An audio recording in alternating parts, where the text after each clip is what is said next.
In the name of Allah, the most gracious, the most merciful, it is the 1st of March in Pakistan, Sunday night. Assalamu alaikum. Now let's move to today's important news because right now there are a lot of major developments. From America as well. Inside Iran, once again, Israel and America have started bombing. Iran's national television and radio have been targeted. Instead of being afraid, people in Iran have come out onto the streets at this moment. On one side, Israeli bombing is continuing from above, and below the public is chanting slogans. We will show you these scenes as well. President Trump has made a new claim that Iran's naval headquarters has also been destroyed. Their naval ships have also been destroyed. At the same time, the situation inside Pakistan is extremely tense. You already know about the situation in Karachi. Now a list has emerged from there that around 34 people were directly shot. Sindh police say we fired these bullets, but people allege that the American guards present inside the consulate fired these bullets. The number of deaths among them is being claimed as either 9 or 20 different claims are being made. It cannot be verified yet. On the other hand, there is severe unrest in Gilgit-Baltistan as well. Footage has emerged of the brigade commander's house being set on fire. So overall, the situation is bad everywhere right now. Iranian missiles are still reaching the countries of the Middle East. So we present the entire analysis of the current situation before you. But first, the New York Times has run a bombshell story in which they have narrated the complete details of how Iran's supreme leader Ayatollah Ali Khamenei was targeted and martyred. On this, the New York Times published a very detailed investigative story with all the facts presented. The New York Times says that for several months the CIA had been monitoring Iran's supreme leader Ayatollah Khamenei and keeping a close watch on his every move.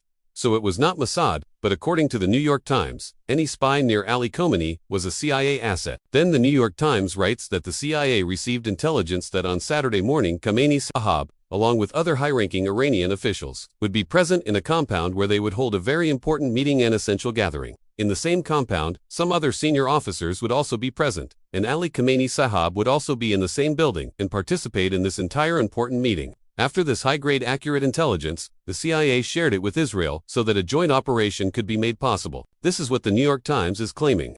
Then the New York Times says the original plan was to attack at night. But based on this new intelligence, America and Israel changed the plan and decided to attack during the day, so that this important meeting could be targeted. They say the New York Times claims that on Saturday morning, according to Israeli time, shortly after 6 a.m., Israeli warplanes took off. Obviously, American planes could also be included.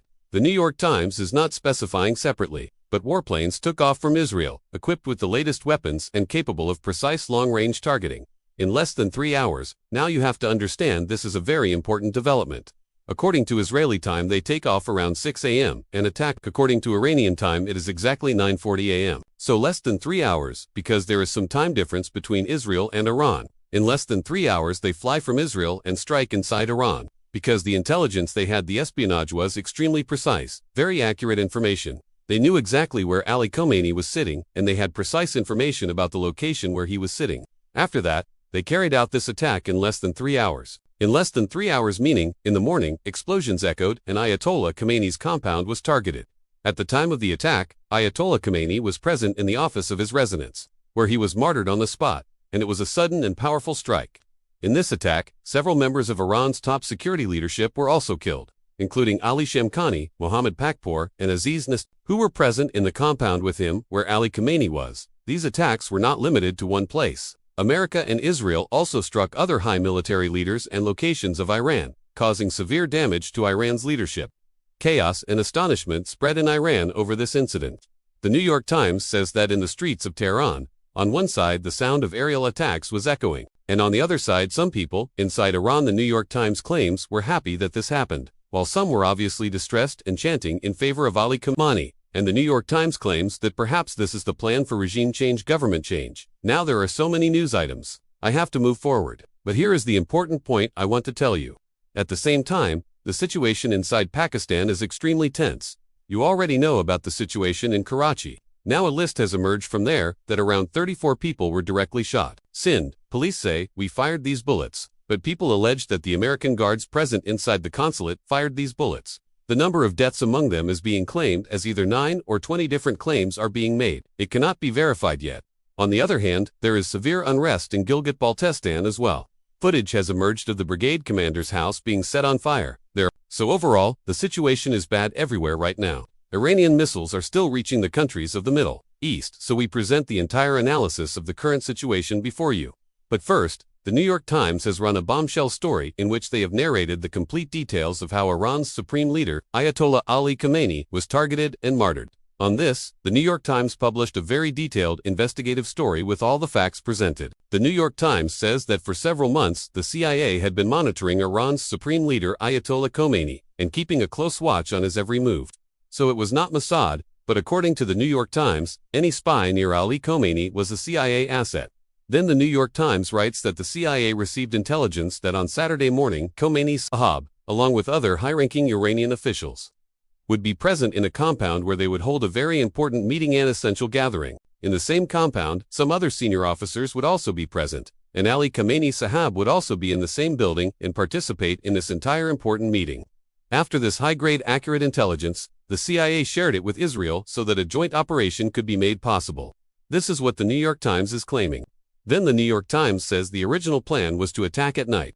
But based on this new intelligence, America and Israel changed the plan and decided to attack during the day, so that this important meeting could be targeted. They say the New York Times claims that on Saturday morning, according to Israeli time, shortly after 6 a.m., Israeli warplanes took off. Obviously, American planes could also be included. The New York Times is not specifying separately.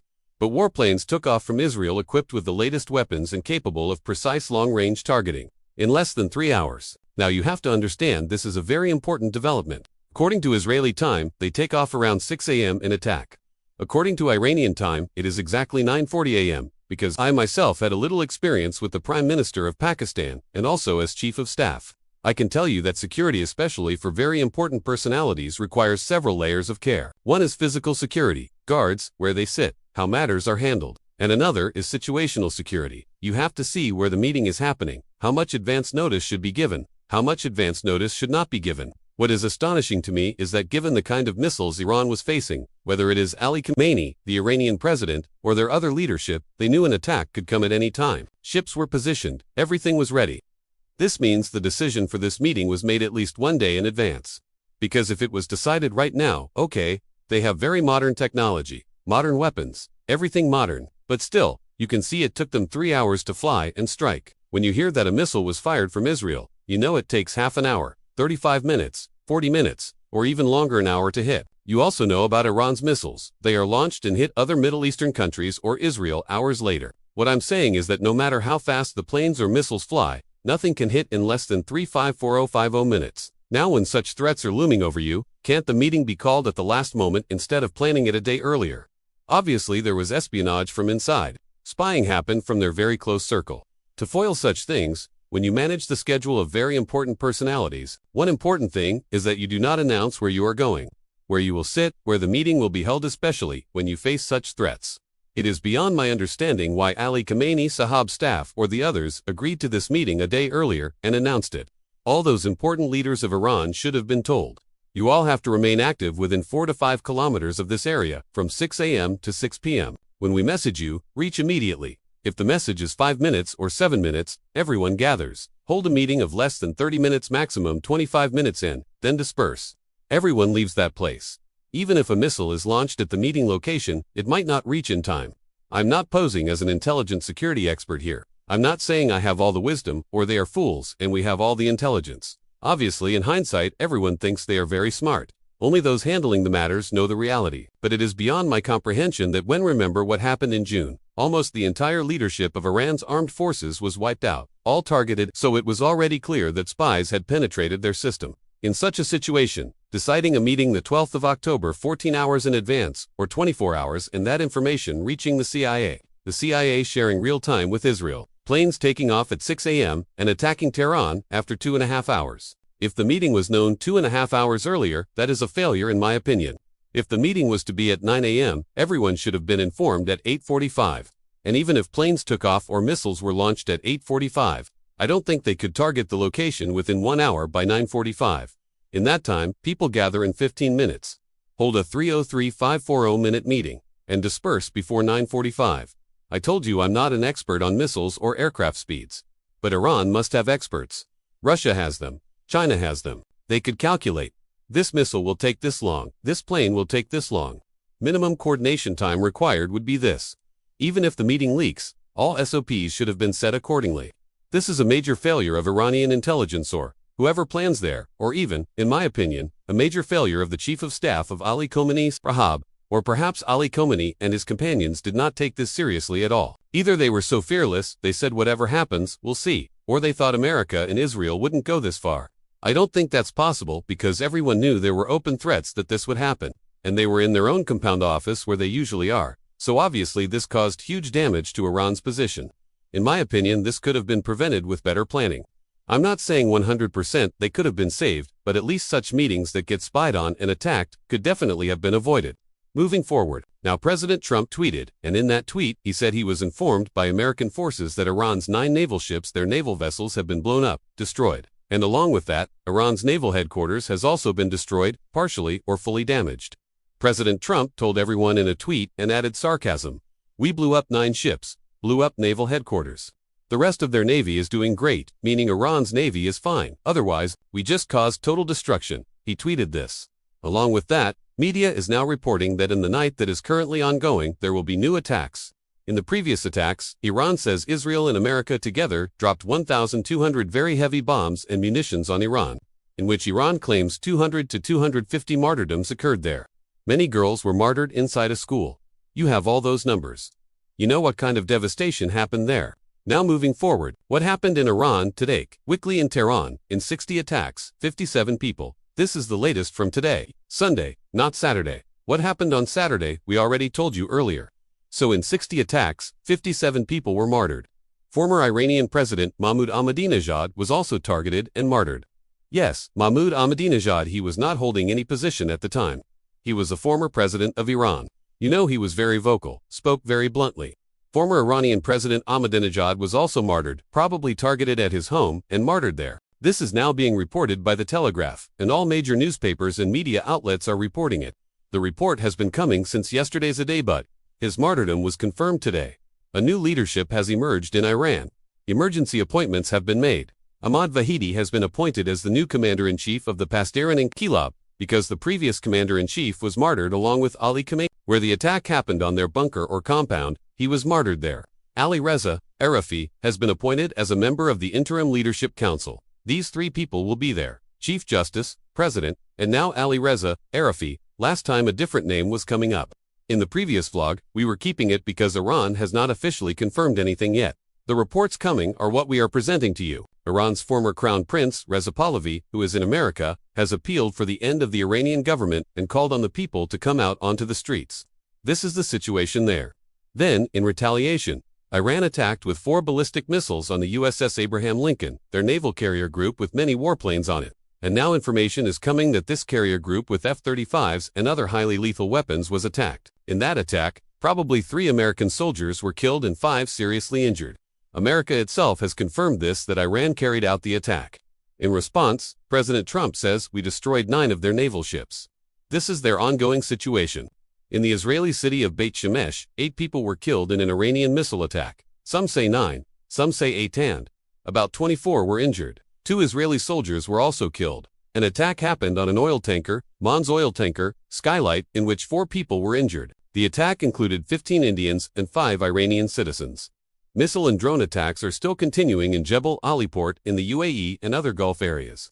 Now let me show you the current scenes from Iran. Look carefully at the screen and listen as well, because while the sloganeering is happening below, Israeli attacks are continuing above. In the sky you can see Israel bombing or missiles coming, and Iran's own air defense system is active against those missiles. Both sides' missiles are flying in the air.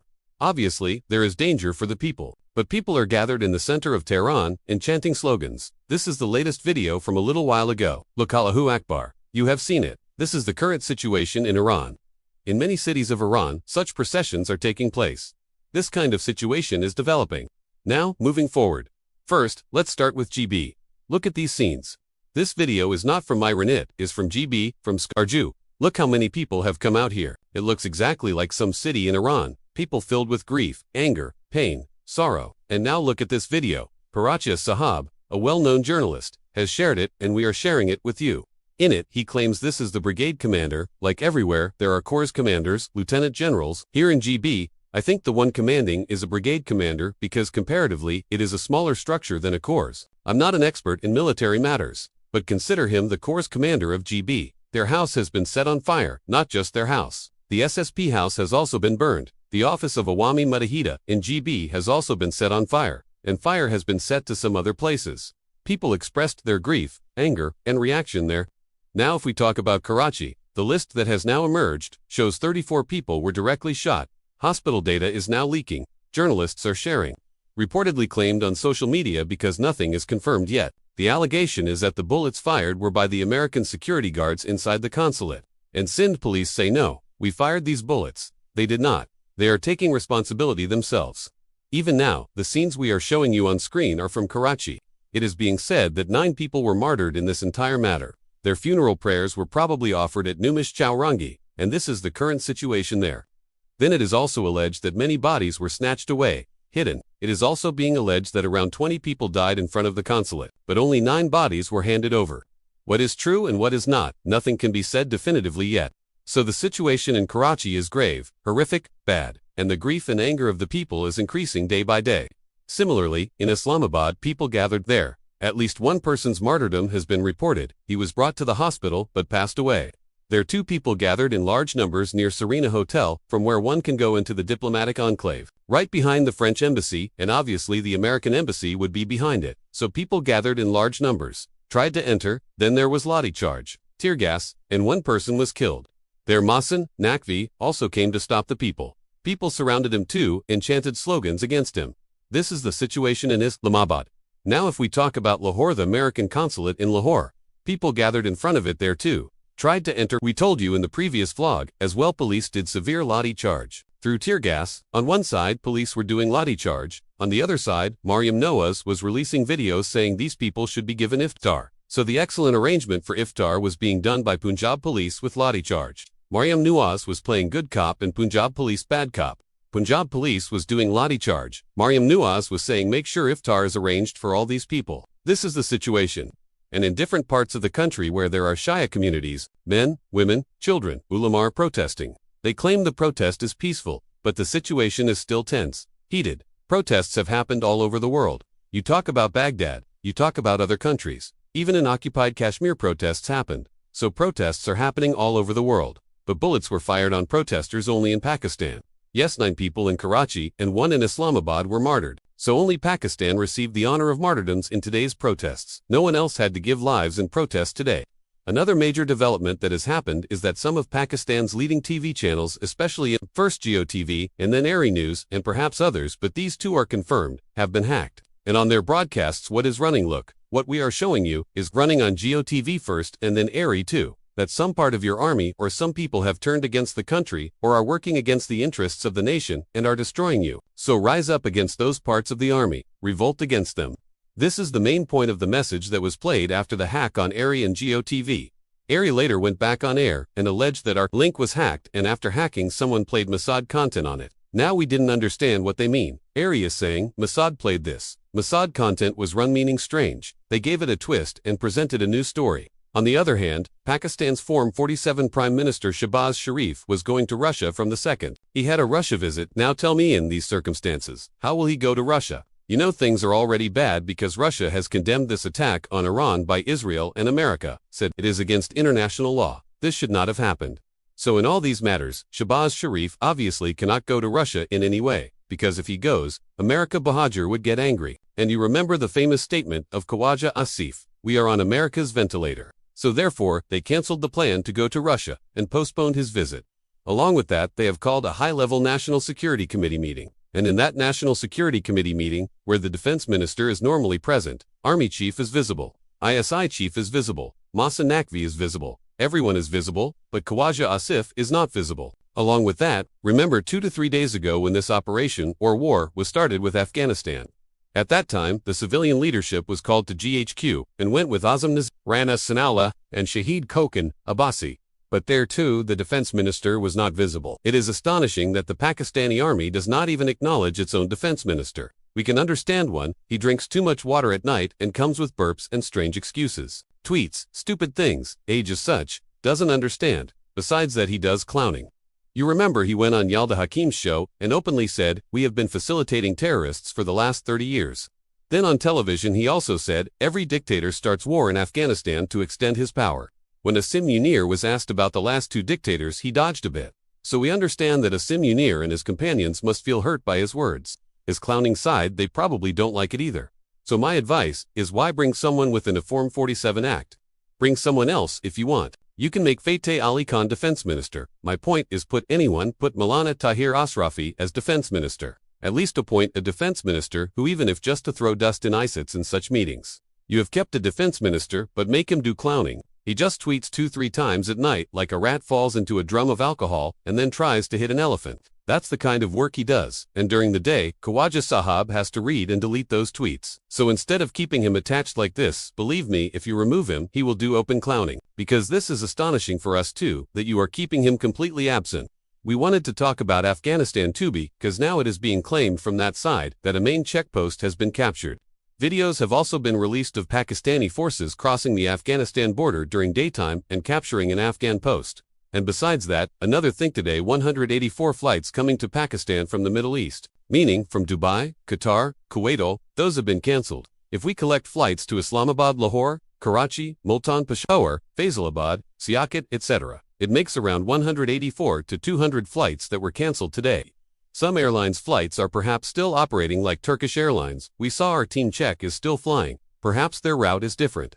So they are still flying at least. Let's see what happens in the coming days. It is a very difficult time for Shahbaz Sharif, a tough time. He is in the most trouble right now because there is hardly any week he spends inside Pakistan. The poor guy is always outside. Now airspace is closed. His plane doesn't know where to go. So Advis India's side is open. Airspace is clear there. Go give Modi a hug. There, do a visit there. Because here, if you stay in Pakistan, I think your stomach will get upset. Allow me to take leave from here.